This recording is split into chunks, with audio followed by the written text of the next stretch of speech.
just stand here and talk at you, but to have our vendors come up and give a little bit of information about the new contracts that we have and some of the things that they can do for you, and then for you to either take notes and go out and talk to them in the hallway after the session is over, or at least give them a call if you do need their services in the future.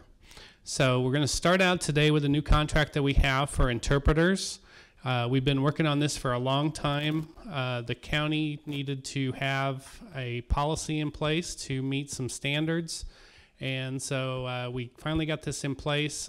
We have two contracts. One is with Language Link, and the other one was with Language Line. And we have Carol Brown here with Language Link to tell you a little bit about their company and their services. And then I'll tell you a little bit more about the Language Line. So this is Carol. Thank you, Bob, and thank you for inviting me here today to your vendor fair.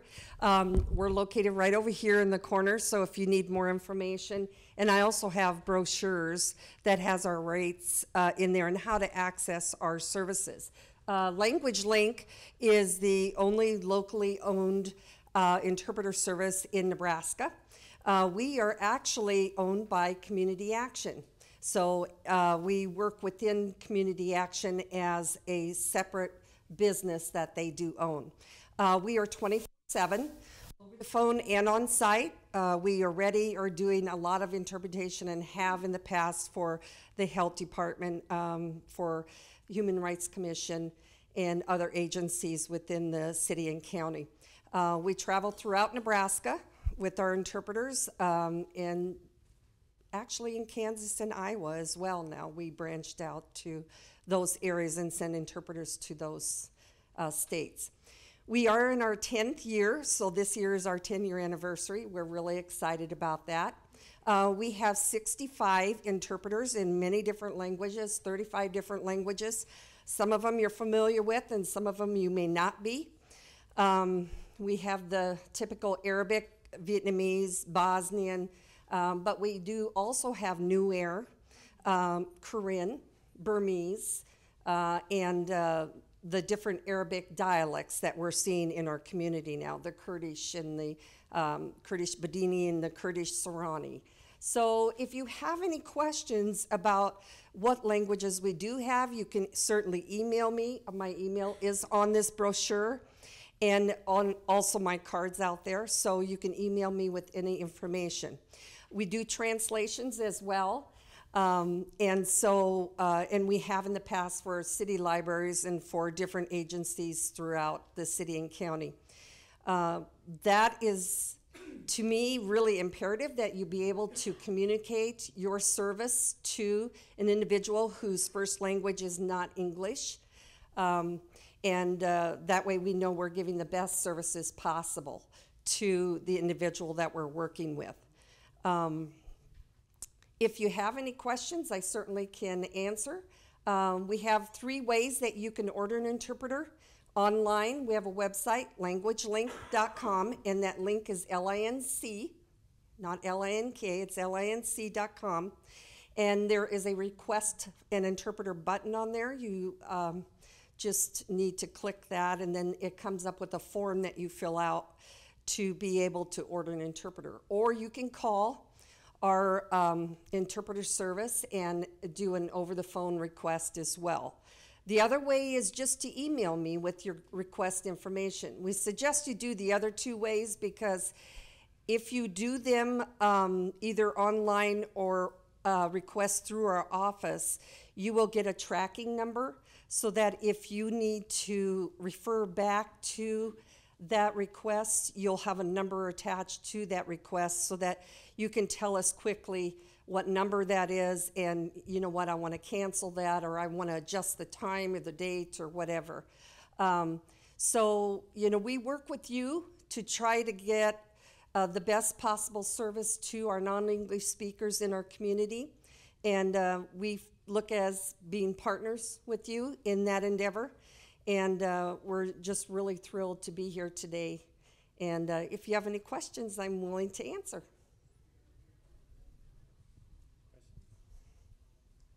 Yes? We sometimes have medical forms that are completed by doctors Sure. We need to have Translated. translated for us. Do you do that? Yes. And how much is that? And what we do, it's usually 23 cents per English word. So what we do is ask you to email us that form, and then we do an estimate. We work up an estimate for you, send it to you for your approval, yay or nay, and then we proceed with that. And it usually takes less than a week for us to get a translation done. Okay? Yeah. Okay. Thank you, Bob. Once again, if you have any questions, please see Carol out in the hall. The other contract we have is with a company called Language Line, and it's video and phone interpretation. And the county is trying to get set up a single user account for that with that company. We did a demo a few months ago with this company, and it worked pretty well. And we're hoping to get it in place soon. Basically, the single license can be used throughout the entire county, but only one person can do it at a time. If the need arises, we can add additional licenses to it. So if you're interested in this, you can view the contract online, or you can get a hold of Gwen Thorpe as she continues to get that set up. If there are city departments that are interested in that, please get a hold of me, and we can determine what your needs are and decide how to get you on contract. Any questions at all on the interpreters? Okay. The next group that I'm going to have come up is the gentleman from UPS. We have Frank, is it Bruch? With UPS here. This is a new contract that we just got started here in the last couple months. Basically, we're asking you all to be using UPS as our contractor for all of your shipping needs. We have some very aggressive pricing that we've gotten as a piggyback with another contract, and we think it's going to be a great benefit to the city and the county to use them. So I will turn it over to Frank. Thank you, Bob. As you mentioned, my name is Frank Bruck. I am the Enterprise Account Manager for the state of Nebraska for UPS. The gentleman to my left is Rick Rowley. He is the Enterprise Account Manager for the city and state government contracts in an 8-state region. So he's the gentleman to thank who created this contract. Very competitive. When you start seeing what you're paying, it is pretty amazing. So as Bob mentioned, it'd be, I guess, very beneficial if you use your contract and use UPS service. What we're going to do today basically is just an overview of trying to make this transition as easy for those who actually ship on a daily basis or a weekly basis. Whatever the case may be, we'll be able to take care of your needs. We're here for your support to make it fairly quick and easy. One of the things we're going to show today is a real quick video of the item or the tool that we're going to help make it easy for you to ship. It's called Campus Ship. It is a web-based system that, again, anybody can do on your laptop or a desktop computer, sign in, and actually ship on it whenever you need ship. So any? No, just want to mention that right across the next room over in room 113, we're kind of demoing some of the Campus Ship capabilities and whatnot. And I think some of you have already stopped by, but please stop over and just see, because some of you probably already have an email that's been sent to you for a login and password to use that. So we'll show you this video, and then if you have questions, please bring them forth. When your business operates from multiple locations, managing shipments can be more than a full-time job. With UPS Campus Ship, our customizable web-based shipping empowers employees to process shipments right from their desktops. Provided at no cost, UPS Campus Ship requires no software downloads and little or no IT involvement. Online registration is simple, fast, and secure. And with centralized controls, your company can manage costs and shipments across all employees and locations, lowering expenses and improving overall efficiency. No matter your size or global location, UPS Campus Ship is the online shipping solution to control costs while maximizing individual productivity. Need greater control over your shipments? UPS Campus Ship lets your company administrators create customized profiles for every employee and set access privileges for a full range of UPS services. These privileges can be based on employee, department, or location and allow employees to access only the options that have been pre-approved for their use. With central controls and comprehensive views of shipping and tracking history, UPS Campus Ship eliminates the need to monitor every shipment and ensures more control and efficiency in the process from start to finish. When it comes to shipping, managing your costs is as important as meeting your customers' delivery expectations. UPS Campus Ship helps you do both. Say a customer needs his shipment delivered within the next 2 days. UPS offers multiple options to help you manage your costs while delivering shipments at whatever speed your customers need.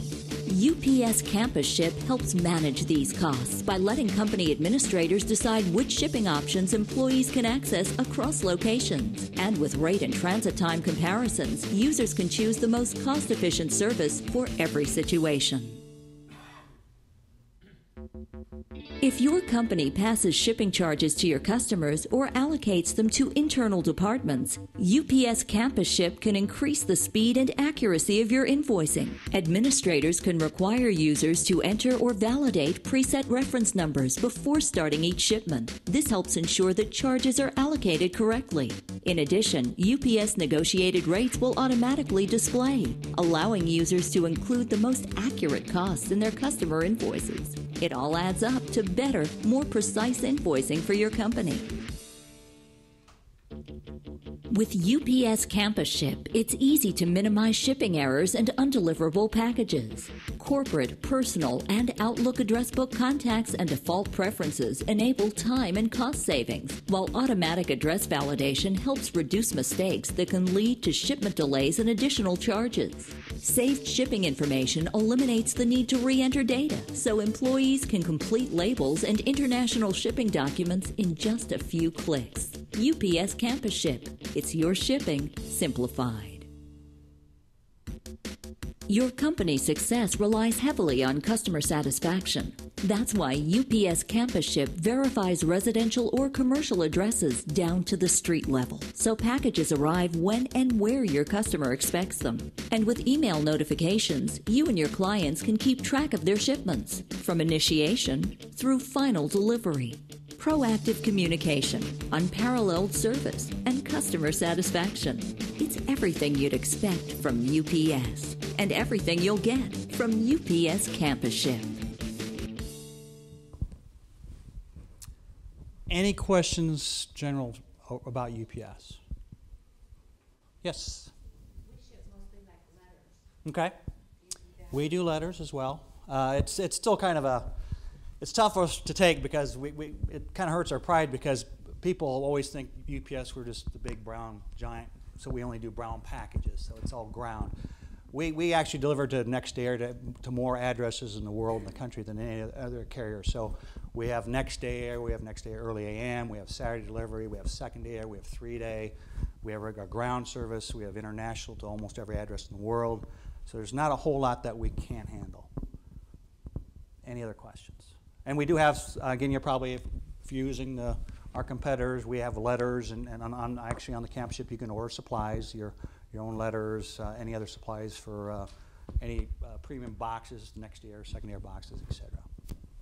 Any other questions? Would there be questions like as far as weight of the package that we would need to answer or approximately? Approximate. Like any carrier, again, we get paid on basically weight and distance. So we've got to know what your weight of the package is. But again, we're not asking you to go out and buy a $300 or $400 scale. Hopefully there's no scale people in here, but as long as you approximate and get close, that's all we're looking for. So then it would base your invoice based on what you approximately think that the weight is going to be, and then you invoice us later? And what'll happen is go and actually weigh it and then yes. adjust? Now at this point, I don't necessarily think we check every single package, but we do test, we spot check packages. Hopefully they're in the realm of correctness. Yeah, so a lot of them do get audited, so because we dimensionalize it or weigh it as it comes through our hub system. So yeah, it would be audited. Like any questions about insurance, like depending on the value of Yes. package? Again, that's also another form. There's a form when you come in the back in our room here next door at 113. They want, again, hopefully at least the heads of the departments to show up and and sign in, and one of the questions is insurance, because again, we're looking at also another, we do insurance, again, every package is protected or insured by UPS up to $100, but anything over that, there is a charge per 100. So there's the question on there, if you do use insurance very often, they're asking you to check that as well. Anything else? Yes, sir. Do you have any advice on how to convince people to use the free pickup service rather than take it to a hub, which is kind of... What's kind of, to me, if you want to maximize your time and effort, why wouldn't you just call for free pickup? But again, I also know some companies that like to take a break, and then somebody wants to drive down the nearest UPS shop to drop it off as sort of a lunch break. So, And on the state agreement with the government agreement, every account number they have can be set up with a daily pickup at no charge. At no charge. The weekly service fee is waived for state account numbers. So if you have the need every day, please take advantage of that. If you don't, then you can use on demand at no charge as well. And with the campus ship that we just kind of showed you here, you can ask for a pickup. It tells you, do you want it picked up today or tomorrow, type of thing. So you can set up a window for that. yes. If we have, UPS comes to us every day, so if we have a driver come in, do we actually have to schedule a pickup, or can the No. driver just take it? If that's more convenient for you, again, we're at the same time, but we're very service oriented. So if you're working up to 4 or 5 o'clock in the afternoon, and some of our customers have pickups at 7 in the evening, we want to make sure if that's convenient for you, fine, go ahead. We're not here to change what you're doing. We're just trying to make it quicker, easier, again, hopefully less expensive and more service oriented. So if that works for you and you don't want to pick up, just hand it to the driver. You certainly may. Continue that. Anything else?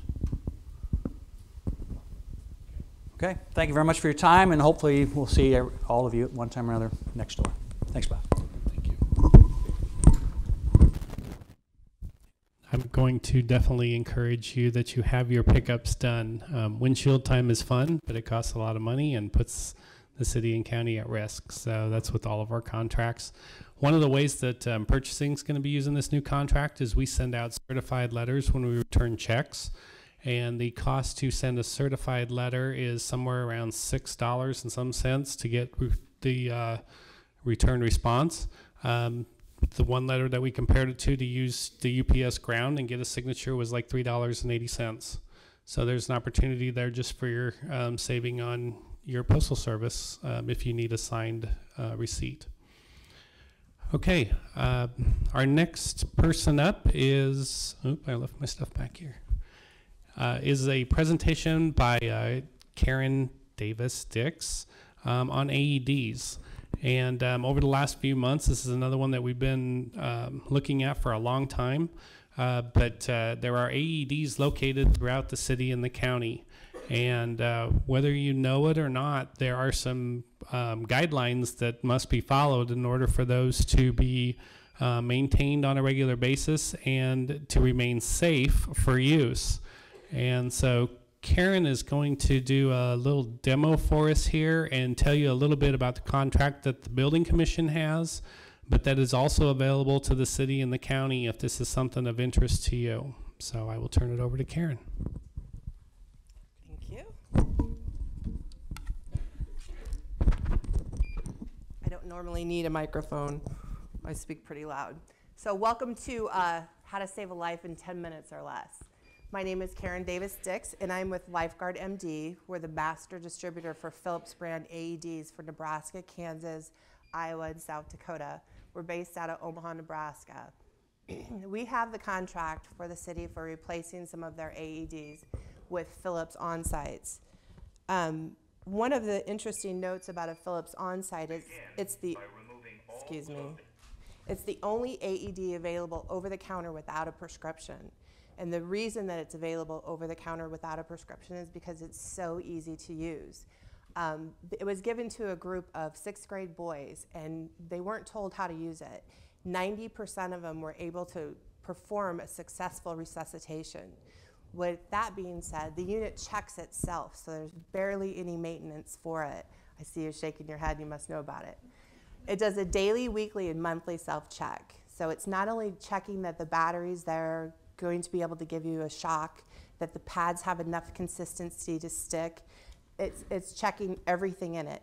If there is something wrong with it and it fails one of those checks, it's going to start beeping at you like a smoke detector would. You can't ignore it. So all you do is open it up, press a button, and it'll tell you exactly what's wrong with that. So in the state of Nebraska, there are laws that regulate AEDs. So one of the things was that you had to have a prescription for purchase. Well, that's eliminated with the Philips on-site because you don't need a prescription for this. It's the only one. You also have to have a policy and procedure for use. So you need to know who's going to use it, how you're going to use it, and what you're going to do in the event of the use. You're also going to have the expected end users trained. So your response team needs to be trained on the unit. And foremost, you have to maintain it according to manufacturer's specifications. Each AED is different. So each brand, Cardiac Science has different specifications, Medtronic has different specifications, Physio Control, and Philips. So one of those things is that you have to replace the pads and batteries when they are due. So that is a compliance part. On the Philips on-sites, the batteries are good for 4 years, the pads are good for 2, and that's pretty standard across the board aside from the Medtronics, which LPD I think has, and they last for 2 years, the batteries and pads do. Some of the units require that you actually come in and run a self-test, a battery insertion test, that you open them up and that you press buttons. So each one is different, and it's important that you know that. I was out to one of the agencies just recently and noticed that the pads hadn't been replaced since 2011. And in a lawsuit crazy society that we have, that is just an opening for liability. You have to maintain it according to manufacturer specification. It is a law from the FDA. So with that being said, that is what we do at Lifeguard. So we can come in and service all different brands of AEDs, do demos on them, kind of tailgate safety meetings, whatever you need to keep you informed. It is a life-saving device. 400,000 people died in 2014 because of sudden cardiac arrest. When you guys hear someone died, it's usually a heart attack. Well, that's just being lost in translation. Actually, sudden cardiac arrest, #1 killer of people over 40, a few of us in this room. If you have access to a defibrillator within 3 minutes of suffering a sudden cardiac arrest, you have 90% chance of survival. That means of those 400,000 people that died last year in 2014, had they had access to a defibrillator within the first 3 minutes, 360,000 of them would have survived. Sudden cardiac arrest kills more people than all cancers combined. Super important that these are kept up to date and available to everyone. All of them operate on the same basis. You turn them on, slap the pads on, it analyzes if there's a shockable rhythm, and if there is, it delivers a shock. Now, CPR becomes an important part of that, and everybody really should be trained in CPR, and someone should know it. CPR will prolong a life of someone who's in sudden cardiac arrest. It won't save it. The only way to save someone who's in sudden cardiac arrest is with defibrillation. So with that being said, I'm going to go through a quick demo. These units can be used by both a layperson that doesn't know what they're doing, and they can figure it out because it'll walk you through it, or by a trained rescuer because it's intuitive. It knows where you're at in the rescue. It has sensors on the pads. If you whip out the pads and slap them on, it's not going to walk you through saying, remove the plastic paper from this pad in place exactly as shown. It knows that you've put the pads on. The minute those pads are on, it's analyzing for that shockable rhythm. It's also recording the ECG. Used to be called EKG, but now it's an ECG. It records 15 minutes of that ECG so that you have an actual recording to forward on to either your EMS or whoever wants it, or the victim's family. We had one instance where a guy was playing basketball in a gym, and 42 years old, he went down, his buddies grabbed the machine, put it on him, and within a minute, he was awake again. And he said, "You're crazy, I wasn't suffering a sudden cardiac arrest." Well, guess what? I downloaded the data, and he was dead. Had he not been shocked, he would have died. So he owes his buddies a great thank you. So opening the AEDs, all of them just have an on-off button. This one actually has 2 modes of turning it on or off, and that is the kind of intuitive pull or the universal sign for on-off. And I'm just going to kind of walk you through a rescue right now. So if you had a victim, someone who was non-responsive is the key. And non-responsive means somebody that you're asking, are they okay? And this is basic CPR training. You know, hey, are you okay? Can I help you? If they're able to answer you and say, yeah, I'm all right, or they're pushing you away, you don't need the AED or CPR. But if they're non-responsive, get the AED. The worst thing that can happen is that you're recording something and you don't necessarily need it, but at least it's there, and it's the AED that's deciding whether they're in a sudden cardiac arrest, not you. So slap them on it, just pull, it turns on. Begin by removing all clothing from the patient's chest. So you would remove the clothing.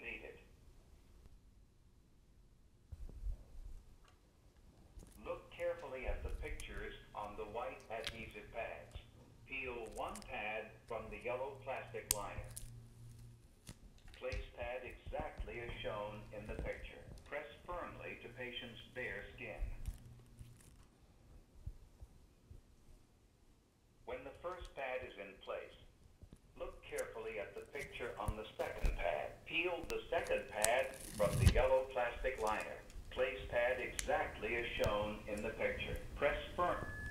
No one It knows they're touch attached. the patient. Analyzing. No one should touch the patient. Analyzing. Shock advised. Stay clear of patient. Shock delivered. Be sure emergency medical services have been called. It is safe to touch the patient. Begin CPR. For help with CPR, press the flashing blue button. Place the heel of one hand in the center of the chest, between the nipples. Place your other hand on top of the first. Push the chest down firmly 2 inches. Keep time with the beat.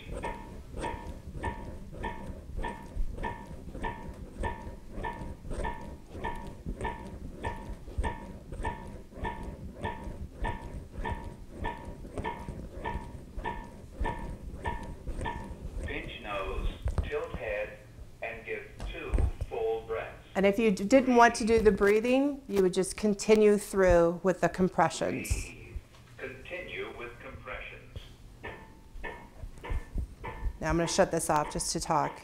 Now it would walk you through 5 cycles of CPR, which is 30 compressions, 2 breaths, and then it would tell you to stop touching the patient. It would analyze the heart rhythm again to see if it's in one of the 5 shockable rhythms. If it was a shockable rhythm, it would tell you to press the orange button to deliver the shock. It would deliver the shock, and then you would begin CPR if the victim didn't come to. So it walks you through that, and you give CPR until rescue arrives. These are located right outside the building here in the hallway. There's one outside of the sheriff's office down here, and we have them throughout the other buildings. So does everyone understand how they work? Does anybody have any questions? Nope. Okay, well, we're available to inspect your units if you have them in your building or in your department. Do your demonstrations, show you how to use them, talk to you about the difference in maintenance of each individual unit and model manufacturer, and answer any questions that you have. So we're right out here. Stop by and say hi. Thank you, Bob.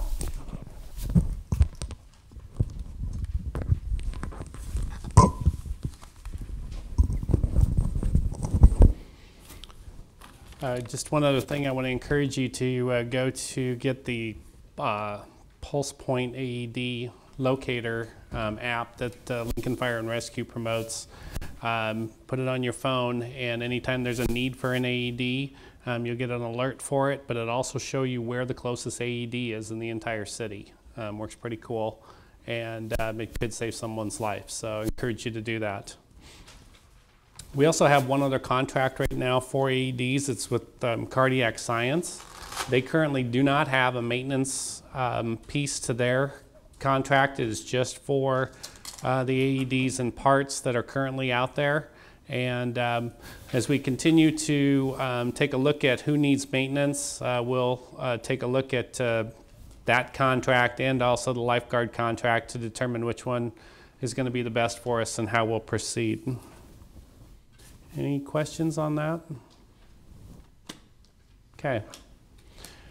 I just want to make a quick note. Verizon is over here in room 113, and we've been doing a few little audits over the last month or so with Callie, our rep, and we're finding some very interesting numbers, I guess is the best way to put it.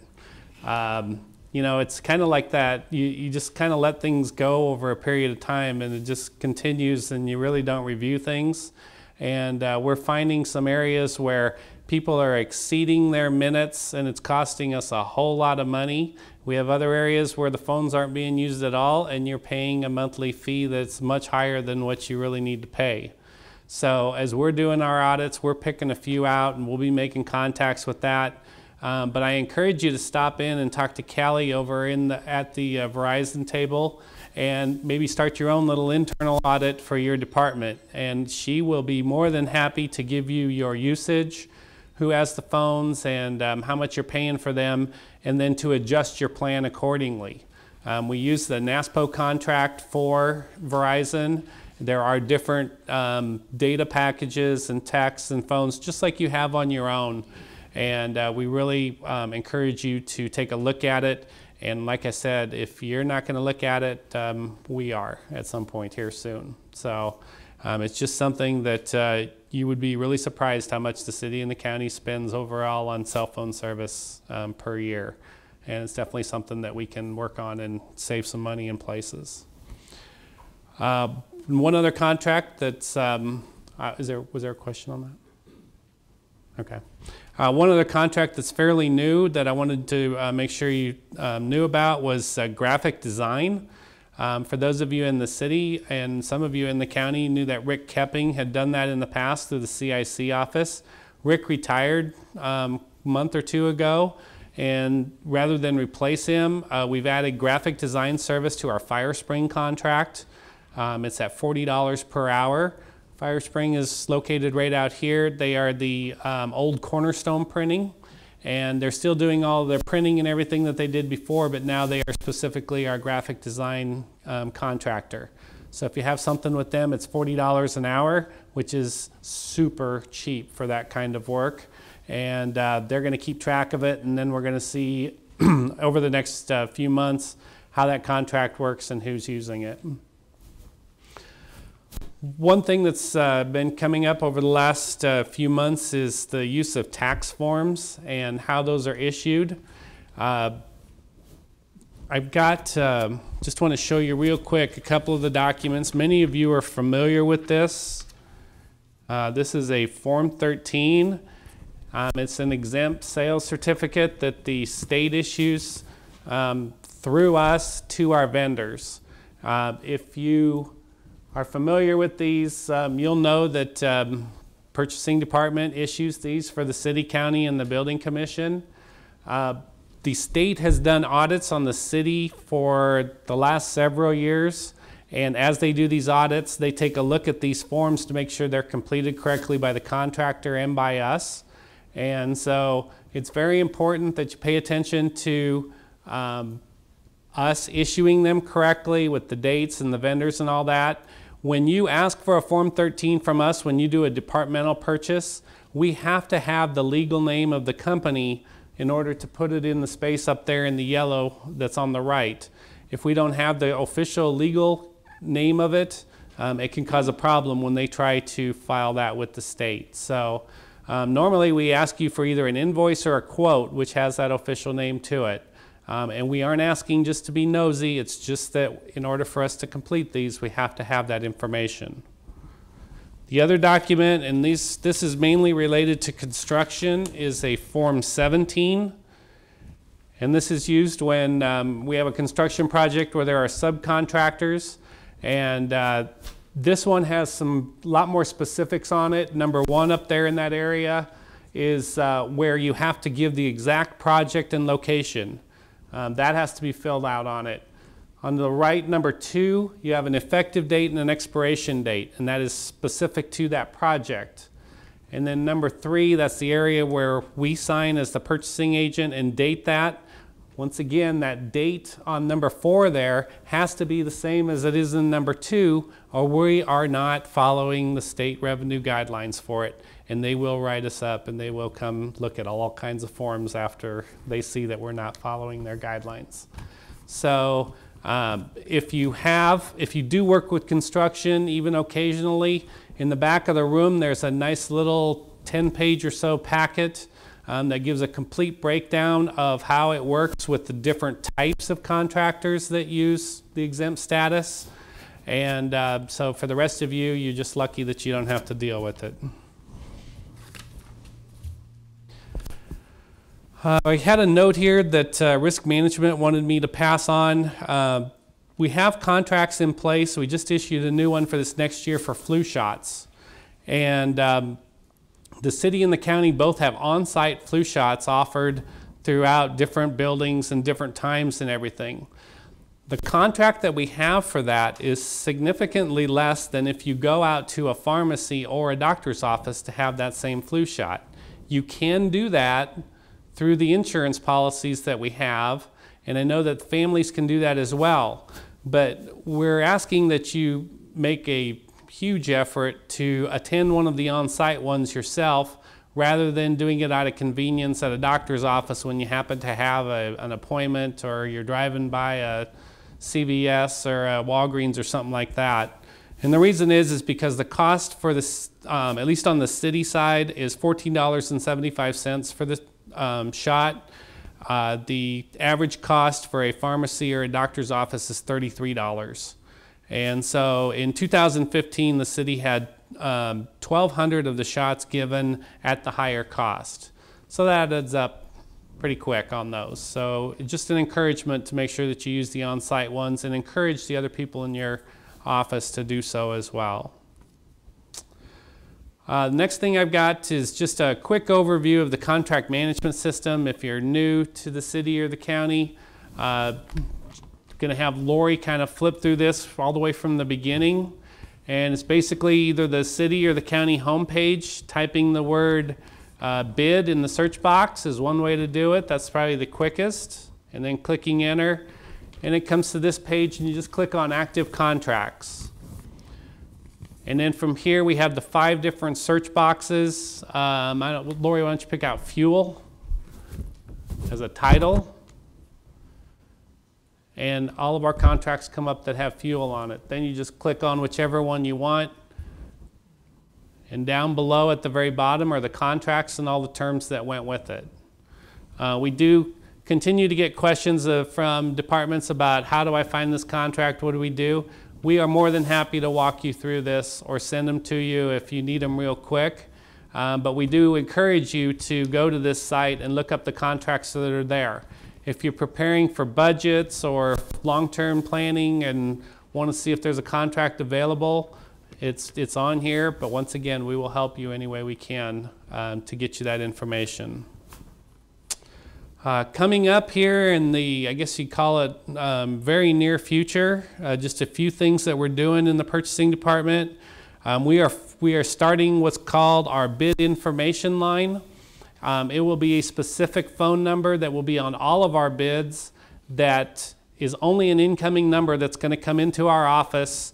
And say a vendor calls in at, I need to issue I need to get my bid issued.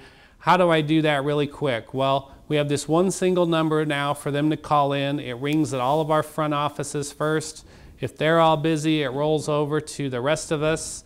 And we have a message on there for after hours. But basically, we're putting this out there to make sure that there's just one contact, and no one can say that they didn't have the right number to get a hold of, or that we didn't answer. Because that does happen every once in a while, not very often, but we thought that it would be best to have a dedicated number for this, and it's 441-8103, and you'll be seeing it on all of our documents for bids that are going out in the future.